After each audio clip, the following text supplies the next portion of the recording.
Esto casi no se sabe, pero la educación pública, gratuita y obligatoria fue inventada en algún momento de la historia. Antes no existía. La educación en la antigüedad distaba mucho de lo que hoy entendemos por educación.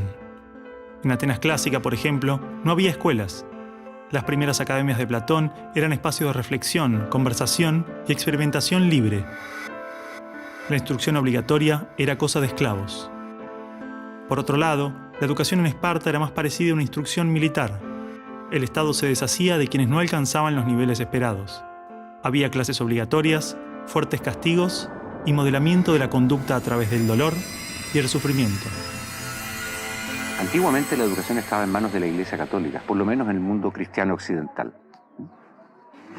Y fue recién en el siglo XVIII, en una época de la historia que se llama despotismo ilustrado, seguramente lo escucharon en el colegio, en donde se creó el concepto de educación pública, gratuita y obligatoria. La escuela como la conocemos nace a fines del siglo XVIII y principios del siglo XIX en Prusia.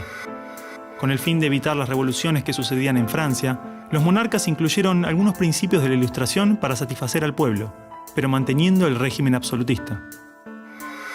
La escuela prusiana se basaba en una fuerte división de clases y castas.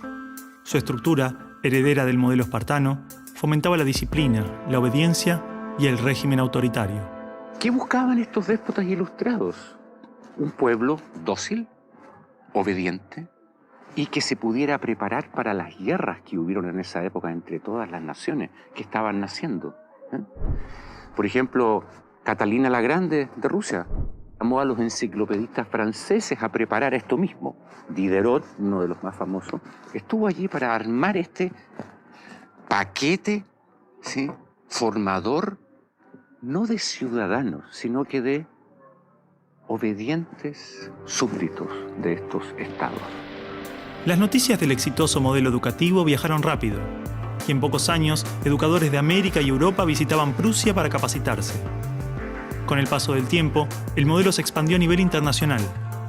Muchos países importaron la escuela moderna con el discurso del acceso a la educación para todos, elevando la bandera de la igualdad, cuando justamente la esencia misma del sistema provenía del despotismo, buscando perpetuar los modelos elitistas y la división de clases.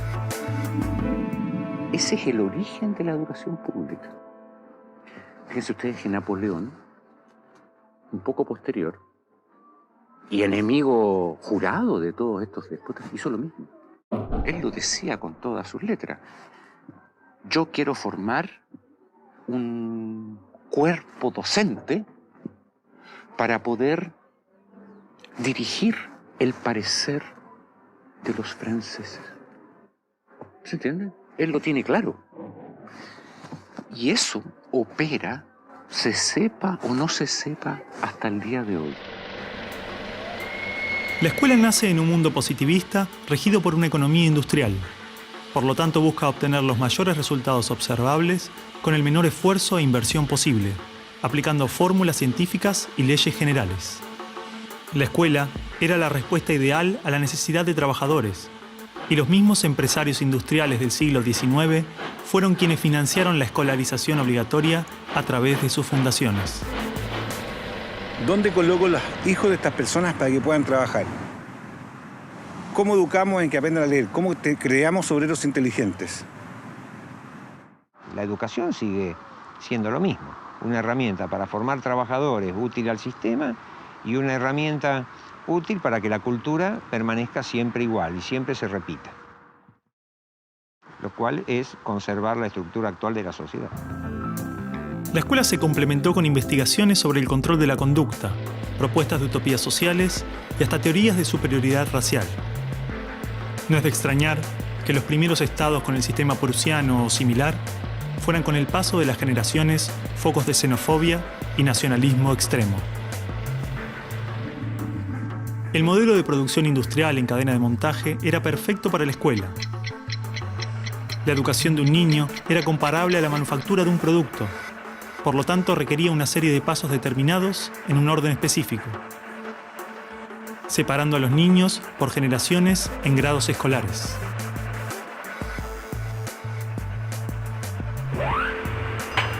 Y en cada una de estas etapas trabajaría sobre determinados elementos, contenidos que asegurarían el éxito, pensados minuciosamente por un experto. Digamos que el maestro es la figura que es la encargada de enseñar una serie de contenidos que tocan, porque alguien ha determinado así, en una edad determinada. Pero la educación no la preparan los biólogos.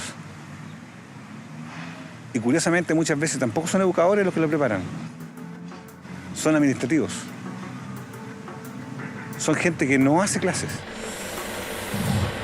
En esta cadena, una persona estaría a cargo de una pequeña parte del proceso, insuficiente como para conocer el mecanismo en su totalidad, ni a las personas en profundidad.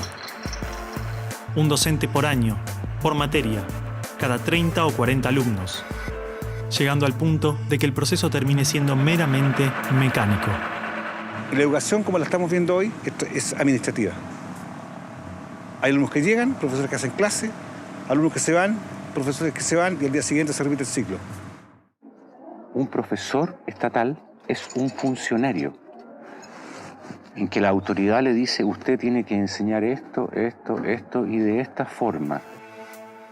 Porque hay que repetírselo a demasiados niños con un profesor de demasiadas horas de clase y con pocas horas de atención de alumnos en forma privada. Entonces va a dirigir siempre a un grupo colectivo. Porque evidentemente si tengo 30 niños, no puedo pretender que todos los 30 niños quieran hacer lo mismo al mismo tiempo.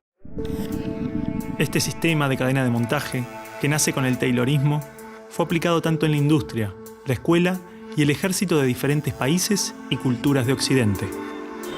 Hasta hace pocas décadas la escuela tenía estas cosas de cuartel y de asilo. Incluso el recreo termina con un timbre anónimo, no humano, que indica a los niños que deben adiestrarse poco a poco para pararse en una determinada baldosa detrás de determinada cabeza para formar una fila, generalmente de menor a mayor. Durante los últimos siglos, hemos construido nuestras escuelas a imagen y semejanza de las prisiones y las fábricas, priorizando el cumplimiento de las reglas, el control social. La escuela se pensó como una fábrica de ciudadanos obedientes, consumistas y eficaces, donde poco a poco las personas se convierten en números, calificaciones y estadísticas. Las exigencias y presiones del sistema terminan deshumanizándonos a todos, porque van más allá de los maestros, directivos o inspectores escolares. Están considerados grupos homogéneos, con contenidos homogéneos que tienen que obtener resultados parejos. Que todos tenemos que saber lo mismo. A pesar de que los adultos no sabemos todo lo mismo, a pesar de que no nos dedicamos todo a lo mismo, en las escuelas todos tienen que querer hacer lo mismo y hacerlo igualmente bien. Entonces la escuela tiene poca capacidad de responder a las necesidades individuales, porque la escuela instruye. Es un centro de instrucción y es lo que hace. El que no aprende, se queda. Esa es la realidad. Esto de alguna manera ya implica que el sistema educativo es un sistema de exclusión social. Selecciona el tipo de personas que estarán llegando a la universidad para llegar a formar parte de una serie de élite que domina pues, las empresas que dominan los sistemas de producción, económico, de comunicación, etc. Y otro tipo de personas para las cuales la escuela no es suficientemente adecuada, que están destinadas a otro tipo de trabajo más precario porque no dispondrán de los títulos para hacer esto. El sistema y los estados no les preocupa eso. No, honestamente, no les preocupa el ser humano como persona, como individuo. Y en esos términos, toda educación que busque otra cosa tiene que ser prohibida. La realidad